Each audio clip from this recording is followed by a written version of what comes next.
Oke, lanjut. Nah, ini kalau Mas Firzi dan kawan-kawan pasti bahagia ya tentunya lihat Voldemort, bener gak dibaca ini? Voldemort cetak 3 gol dari 3 pertandingan dan kehancuran Isak bersama Liverpool yang seolah menghalalkan segala cara untuk datang si striker Swedia.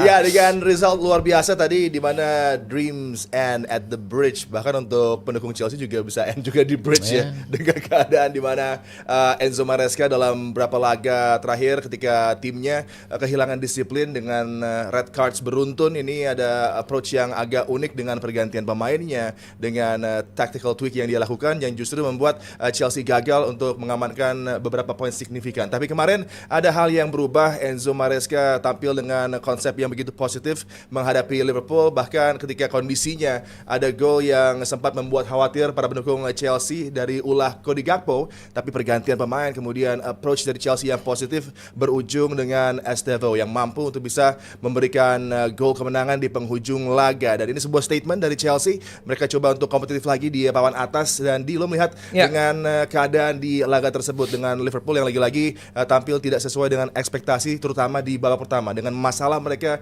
di posisi backline, di wingbacks. Ini adalah tim yang biasanya firm dengan pilihan wingbacks-nya di 3-4 musim belakangan. Tapi kemudian dengan tidak adanya Trent Alexander-Arnold dan juga Robo yang sudah mulai menurun, kemudian masuklah wajah-wajah baru. Ada Frimpong, ada Kerkesh, Connor Bradley yang masuk juga di squad ini. Tapi ini menjadi kendala justru karena belum ada kenyamanan tampil dan celah selalu saja terjadi di backline. Apalagi Ibu Konate juga dalam kondisi yang tidak prima. Ya, ini yang terjadi saat lo justru bermain end-to-end football ya.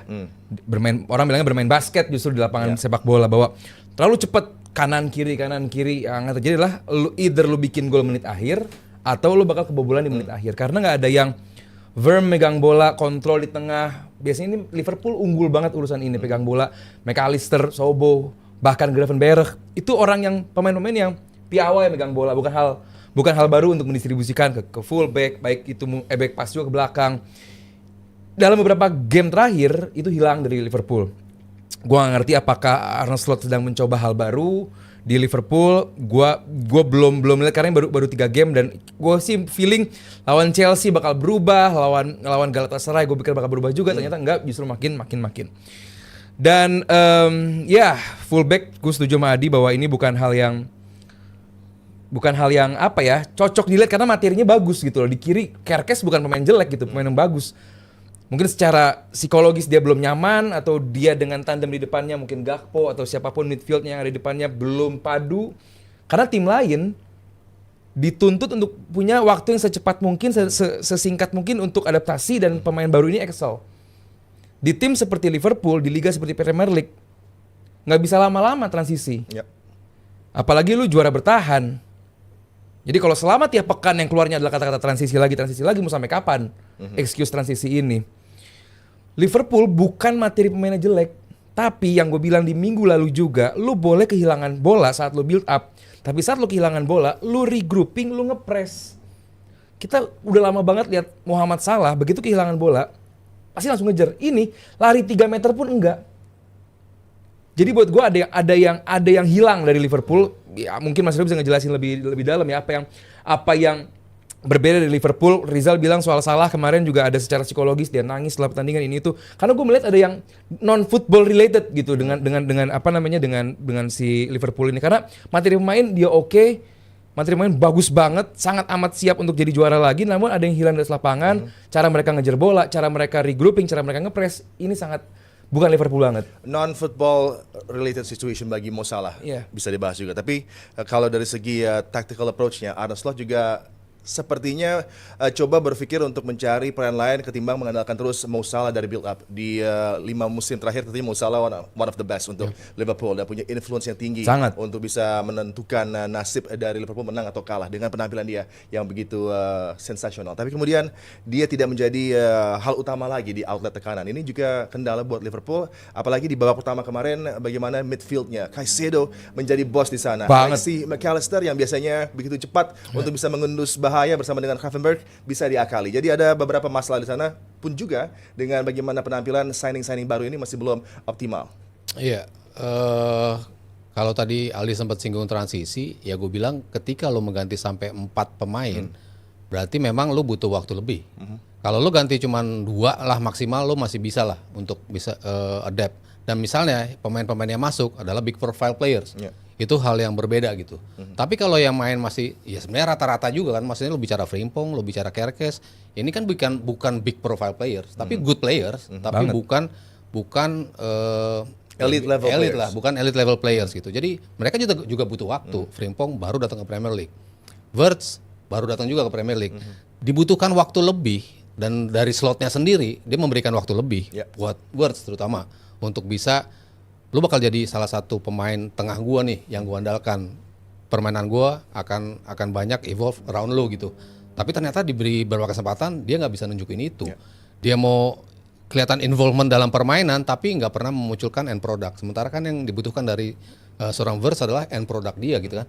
Berupa tusukan ke dalam kek, berupa operan kek, berupa assist atau apapun yang biasa dia tunjukkan selama di Leverkusen, itu gue belum lihat sama sekali di awal-awal permainan dia. Ada beberapa spark sedikit doang, tapi ya udah sebatas itu doang gitu. Tapi lu nggak bisa tunjukin itu secara konsisten. Makanya ini kan back to basic lagi nih. Kalau istilahnya kemarin Ijal bilang kan ya middle three lo ya balik lagi lah. Harus ke Szoboszlai, harus ke Gravenberch sama si McAllister gitu. Tapi dari sisi kanan lo juga nggak punya right back yang firm juga. Ketika lo pilih Frimpong di situ, dia bagus dalam bantu nyerang tapi pertahanan jelek. Bradley dalam bertahan mungkin lebih bagus tapi nggak bisa bantu dari serangan. Sobo ditaruh situ juga kadang-kadang bagus, kadang-kadang enggak gitu, nggak bisa konsisten juga. Nah masalah utama juga ada di depan. Salah menurut gua ya tadi segala atribut yang lo jabarkan betul, ini pemain yang ya terpenting lah yang dipunyai Liverpool. Legend terbaik Liverpool yang ada sekarang menurut gue ya setelah era Steven Gerrard mungkin ya dia gitu. Tapi dia udah nggak bisa nunjukin lagi apa yang harus dia tunjukkan terutama dari sisi defense. Nah ini kan yang menjadi masalah dari Liverpool. Lo creating chances di depan, lo membuat banyak peluang, lo bisa melakukan tusukan gitu. Tapi by the time lo harus balik, lo harus melakukan bantuan untuk pertahanan. Jadi sama sekali nggak dilakukan oleh Salah. Lubangnya terlalu besar yang ditinggalkan. Ketika Salah nggak balik, misalnya Gravenberch yang akan mengambil ke sini, lalu Bradley yang akan maju, tapi kan belum nyampe, udah 2 lawan 1 nih, lawan di belakang udah keburu 2 lawan 1, dan itu seringkali berulang. Golnya Estevam pun datang seperti itu, ketika 2 orang di sisi kanannya Liverpool bisa memperdayai, bisa mendapatkan kesempatan untuk melakukan cross, sehingga tinggal diterusin sama Estevam. Jadi ya sistemnya lagi itu bermasalah karena personel-personelnya menurut gua belum ajak siapa yang layak dijadikan starter. Karena banyaknya rotasi itu. Mungkin yang masih firm ya Kerkes doang tuh di sisi kiri gitu. Sementara di kanan kan lu masih belum dapat siapa sih nih yang pas nih, terutama dalam transition dari menyerang ke bertahan, dari untuk membantu serangan. Itu segala macam menurut gua belum betul-betul diadres sama slot untuk dapetin tim yang padu. Ya kayaknya memang gue nggak suka membahas tentang pemain yang nggak ada ya, tapi Trent dirindukan oleh Mo Salah misalnya, yang butuh service seperti yang dia dapat dari Trent. Kali ini Frimpong masih belum bisa menggantikan peran dari Trent, dan bagaimana situasi di first half ketika Conor Bradley mendapatkan mismatch dengan Alejandro Garnacho dengan mudahnya dieksploitasi. Tapi kemudian mid game managementnya sangat baik dari slot, merubah personel dan juga merubah posisi beberapa pemain termasuk Szoboszlai yang di babak kedua menjadi wingback, kemudian juga merubah peran yang dimainkan oleh Gravenberch juga ketika Konate keluar. Tapi Wirtz yang masuk yang harapannya bisa di saat yang tepat mencari celah di backline dari Chelsea. Chelsea juga tampil tanpa 6 center back mereka, tapi kemudian mereka bisa mendapatkan result yang luar biasa dan lo lihat dengan keadaan seperti ini, dengan kekalahan demi kekalahan, dengan cara yang mungkin nggak biasa kita lihat dari Liverpool. Apakah patut khawatir nih para penggemar Liverpool dengan keadaan saat ini? Ya kalaupun bermain tetap seperti ini, gue sih lebih pede ke Barcelona bisa comeback lagi menjadi bagus dibandingkan Liverpool bisa comeback lagi menjadi bagus, karena ini secara tadi dijelasin sama Mas Heru, secara sistem ini beneran bermasalah gitu loh, karena materi pemainnya bagus gitu loh. Saat lu bermain tidak apik dengan materi pemain yang bagus, itu berarti masalah banget. Dan kemarin mungkin kita terlalu fokus sama Liverpoolnya. Chelsea-nya pun kemarin buat gue yang menang adalah seorang Enzo Maresca-nya. Bagaimana percaturan yang dia buat, bahwa dia belajar saat menghadapi MU, bahwa overthinking itu jelek. Ya. Saat lu bermain mencoba mencari gol, lu membuat pemain menyerang lu tetap ada di atas lapangan. Lihat kemarin Neto, bagus banget. Lihat kemarin juga di saat fullback Liverpool bermasalah lu masukin Estevao. Ya kelihatan akhirnya gampang banget ke expose. Ini lagi-lagi Liverpool lagi-lagi ke expose dari arah wingback. Bahwa ini bukan hal yang baru tapi tinggal diadres sama Arne Slot.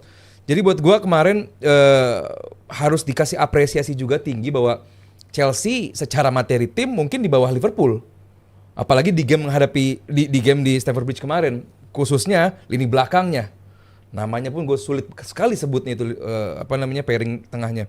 Tapi bermain dengan bagus, bermain dengan tenang bahwa ya udah yang kita hadapi ini salah, yang kita hadapi ini striker bagus, tapi nggak ada panik, nggak ada kikuk, tenang banget. Jadi buat gue kemarin game yang benar-benar dimenangkan bukan cuma 3 poin dari Chelsea, tapi benar-benar menjadi hal dari percaturan dimenangkan oleh oleh Enzo Maresca dengan sangat baik karena semuanya tuh ke-deliver dengan baik, semuanya ke-execute dengan baik dan ya kebobolan di menit-menit akhirnya Liverpool bisa merasakan yang dirasakan oleh Burnley mungkin ya. Karena kan kayaknya khusus dari slotnya kayaknya dia udah cukup dengan 1 poin. Ketika lo masukin Endo di situ, kan artinya lo butuh defensive setup yang lebih rapi dengan masukin Endo di situ. Tapi ya ada risiko yang lo ambil kan ketika kalau lo memang butuh kemenangan. Seperti tadi Ali bilang end to end itu butuh kemenangan, ya mungkin akan masuk si Chiesa. Mungkin pemain yang lebih punya sisi ofensif, tapi yang dimasukin adalah pemain sisi defensif. Artinya mungkin ya udah settle for a draw, tapi ya udah. 2 match ya di laga menghadapi Crystal Palace juga sepertinya seperti itu. Settling for a draw, tapi pemain-pemainnya nggak dalam satu wavelength. Makanya ada kritisi terhadap Frimpong dengan dia begitu berani untuk coba menekan, padahal coba settle untuk save karena kembali ya back to back matches menghadapi tim dari London dengan prestasi di London bagi Liverpool yang cukup mengkhawatirkan juga. Ini tidak seperti biasanya. Biasanya kan game management dari Liverpool sangat baik gitu untuk mengamankan poin, bahkan untuk bisa mencuri gol di penghujung. 3 last minute winning goals dari 6 laga pertama itu juga memberikan bukti. Tapi dengan situasi seperti ini, Slot juga kurang apik dalam memberikan masukan bagi para pemainnya, membuat adanya poin-poin signifikan yang hilang buat Liverpool. Iya, kayaknya lebih ke psychological sih ya. Kalau menurut gua tuh lebih ke karena kalau tadi Aldi bilang memang on paper pemain-pemainnya berkualitas. Harusnya bisa lah ya diinstruksikan oleh Slot mereka mau main seperti apa, tapi ketika nggak work seperti apa, seperti ada overthinking dari pemain nanti bakal gimana, kalau ini bakal gimana, sehingga mereka kayak nggak jadi dirinya sendiri gitu loh dalam mengatur defense setup. Ngeluarin bola dari lini pertahanan kan biasanya enak banget ya. Kita ngeliat Liverpool kan ngeluarin bola, possession play-nya, oper-operannya tuh ya kayak main rondo lah ya mereka untuk ngeluarin bola. Itu kayaknya itu kan lo butuh kepercayaan diri, butuh mentality yang kuat untuk bisa melakukan itu. Gue nggak ngelihat Liverpool belakangan melakukan itu gitu. Jadi ada something yang bothering mereka, tapi bukan tactical gitu loh, bukan dari sisi quality di atas lapangan, tapi lebih ke mentality atau psychological. Non football related tadi. Non football related. Bisa jadi dari sisi itu. Karena kita bicara 3 kekalahan beruntun loh. Tim seperti Liverpool mengalami 3 kekalahan beruntun ya sebenarnya bukan kualitas mereka itu, tapi kok mereka bisa sampai mendapatkan itu. Sedikit tadi nambahin pertanyaan lu belum kejawab soal Trent Alexander-Arnold. Bahwa setelah laga Van Dijk mengatakan bahwa bukan itu isu utama dari Liverpool kali ini. Ya gue setuju. Cuman kehilangan apa enggak? Gue rasa Liverpool dengan juga Arne Slot tidak lagi ingin bermain seperti adanya eranya Trent Alexander-Arnold di mana back yang punya distribusi bola yang mungkin terbaik mungkin di Premier League, gue nggak tahu. Sangat bagus dan juga saat dia maju ke depan dia bisa menjadi winger juga, dan di mana kita sering banget lihat dia ada di antara striker dan juga Mohamed Salah, dia di between the lines itu, jadi sangat kehilangan gitu, dan dia nggak cuma menjadi fullback kanan tapi dia bisa menjadi set piece taker di corner, set piece taker di free kick, terus juga keberadaannya benar-benar memberikan ketenangan bagi Mo Salah dan juga siapapun jadi midfield, biasanya Szoboszlai membuat triangle yang sangat bagus. Nah di saat nggak ada Trent, gue nggak melihat Arne Slot ini mencari pemain yang plek-ketiplek pemainnya prototipenya seperti Trent, which is kayaknya sulit juga nyari prototipe kayak Trent Alexander-Arnold. Tapi gue nggak melihat dengan lu punya Conor Bradley, lu punya Frimpong, bahwa lu pengen punya fullback yang biasa distribusi bola ke depan, tapi lebih ke fullback klasik kayak Kerkes, kayak Robo yang emang maju ke depan untuk membantu penyerangan, bukan lagi distribusi bola. Tapi menurut lu berapa lama kira-kira Liverpool bisa jawab masalah transisi ini? Harus segera ya, karena Karena ini tim yang satu punya nilai transfer yang juga cukup besar, dia juara bertahan, dan alasan mereka seperti ini tuh di luar, buat gue yang tadi juga Mas Rio bilang, di luar lapangan gitu loh. Kecuali absen pemain, kecuali cedera, kecuali hal yang berhubungan sepak bola. Ini bermasalahannya itu di luar sepak bola, ini yang harus segera diperbaiki, dan gue yakin kalau ini nggak diperbaiki tadi kayak Mas Rio bilang, tidak segera diadres, bahaya buat Liverpool. Sama banyak Sabar. pengamat Kirain di sana. sabar. Sabar main bulu tangkis kan. Oh iya betul. juga menampik ya kalau dibilang ini gara-gara tren juga gitu. Karena kan most of the season kemarin dia juga banyak gak main juga gitu kan. Sebetulnya bisa aja kok dia digantikan gitu dengan Bradley. Tapi kan tergantung form of the game-nya Bradley seperti apa gitu kan. Kalau kemarin ya jelas banget, gampang banget terekspos gitu. Itu yang menjadi masalah adalah details di masing-masing individu yang menggantikan pemain, bukan karena memang lo nggak ada tren di situ, tapi yang menggantikan lagi nggak perform. Tapi Chelsea bagus ya Mas ya? Kok jadi akur sih kalian? Tadi awalnya berantem jadi Biasa akur. aja. Tuh, Chelsea lagi biasa aja bisa ngalahin Liverpool juara bertahan. Mentalitinya bagus, tapi ya Nggak mau ngakuin gitu loh. lini tengahnya oke lah. Ya bagus gitu, Lininya bagus lah. Ya udah gitu, Kaisedo bagus gitu. bagus. Congrats Tapi Chelsea. nggak bagus banget. Tuh, ya ampun, nggak mau banget nyebut. Bagus sama bagus banget beda. Bagus aja, bagus banget beda. Beda kan? Yang penting 3 poin Chelsea-nya 3 dari poin Liverpool dengan, juara bertahan. 3 pemain yang mengesankan dalam diri Neto, kemudian juga Cucurella dan Estevao yang tampil sebagai match winner untuk Chelsea. Bagi para pendukung Liverpool mungkin berpendapat bahwa Slot harus menghentikan permainan bola basket ini, kembali ke sistem di mana mereka tampil terukur dan tidak dengan gaya rock and roll seperti klub di musim lalu. Mereka menjadi kampiun dengan approach yang jauh lebih terukur. Ini yang harus mereka perhatikan, dan tentunya juga mungkin ada masalah ketika Mark Gehi tidak jadi datang. Itu ngaruh, Dan itu ngaruh, membuat itu ngaruh. signifikan di plan dari Arne Slot, juga dengan coaching staff di mana asisten barunya Slot mungkin juga belum bisa memberikan masukan yang terbaik, karena mungkin suara dari Johnny Heitinga ini yang menghilang, dan bisa Van saja Bronckhorst dia kembali. gantinya. Tapi Heitinga bisa kembali karena Ten Hag sepertinya akan ke Ajax, dan Heitinga kehilangan pekerjaan bisa diambil lagi Liverpool lagi. sama Arne Slot. Harapannya Liverpool akan bangkit setelah international break menghadapi Manchester United. Oke, ini udah ada saweran dari JJ Sintayong bukan ya? Hey. Rp25.000. Aldi seger banget kelihatannya hari ini lihat rivalnya kalah. Seneng doang liat Liverpool kalah doang. Itu doang. Dan Chelsea menang bagus. Tio Rp25.000. Mas Aldi, ini waktunya Arsenal juara udah Ya. nggak ada alasan lagi Nggak ada. karena Liverpool lagi masa transisi, benar kata benar. Rizal. Ya, semoga transisi terus sampai game week ke-37. Jadi ya, kalaupun emang fans Liverpool setuju bahwa ini sedang transisi, ya silakan enjoy your transition. Buat gue sih ini bukan transisi. Ini permasalahan perform of the day tadi kalau kata Mas Aryo, dan harus segera diperbaiki oleh Liverpool biar Arsenal punya apa ya, kalau kata Abrar, punya rival gitu, punya lawan. Jangan sampai Arsenal melenggang sendiri gitu takutnya. Tapi lo harus ingat dengan struggle-nya Ingat terus. Liverpool, dengan kekalahan beruntun, lo cuma unggul 1 poin aja. Iya. Ini yang masih harus menjadi perhatian. Kenapa sih nggak mau nyebut congrats Arsenal di puncak klasemen sekarang gitu? Berat banget gitu loh. Butuh Liverpool sampai main jelek banget gitu ya baru bisa ya. Berarti Liverpool main jelek banget baru dimenangin sama Chelsea. Ada apa sih sama Chelsea gitu? Parah banget. Next dari Oni Rp25.000. Bang Aldi, please mari kita berdoa Arsenal nggak ngelawak lagi Iya. tahun ini buat juara. Iya. Peluangnya udah di depan mata, ini jangan kepleset lagi. Tapi gengs, setuju gua juga pengen Arsenal juara, tapi ingat ini masih bulan Oktober. Pernah kok 8 poin tadi. Apa? Iya gitu loh. Gue sih benar pengen dan sangat pede, dan gue yakin Mas Heru juga setuju bahwa paling kuat untuk juara Arsenal musim ini. Iya. Ya kan? Semua juga yakin setuju. Cuman ini masih bulan Oktober gitu loh. Masih ada winter break. Winter break nggak deh. Bakal ada winter transfer. Jadi buat gue masih terlalu early lah kalau untuk juara. Jadi kita Arsenal juga harus fokus dulu lah. Lebih klinis di depan mata. Bahwa kayak yang boleh transisi kan gak cuma Liverpool, bahwa lini depan Arsenal juga transisi dari Gyökeresnya juga boleh dong. Asik. Jadi sekarang lo di rumah kalau tidur aja pakai kaos kaki dong, dingin Iya. banget ya. Iya dong. Selain emang di Bogor rumahnya. Dan emang lagi meriang kali. Mas Arya pakai kaos kaki terus. Emang bule.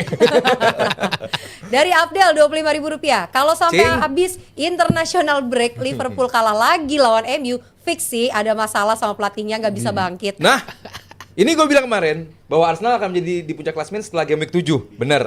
Nah, bahwa menghadapi MU bukan akan menjadi laga yang mudah bagi Liverpool. Ini mungkin kejadian lagi. Terlalu semangat Anda ya.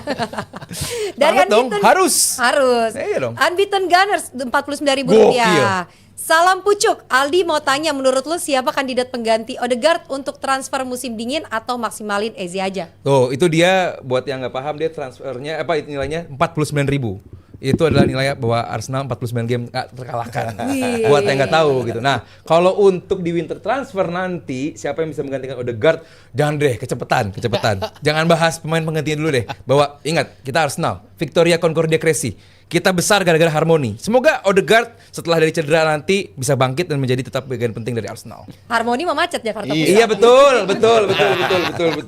Nah, harmoni. Victory through harmony. Victory itu harmoni. Sabun bukan harmoni ya. Kiko. Wah, teman kita nih, Kiko Enrico. Enrico. Rp50.000. Congrats Arsenal dipucuk sementara Aldi. Ya oke sementara sih. Dipucuk aja cukup gitu. Nggak usah pakai sementara-sementaranya. Kiko DP Inggris kan, Kiko Enrico kan? Iya, Iya, Enrico. benar. Cheers mate.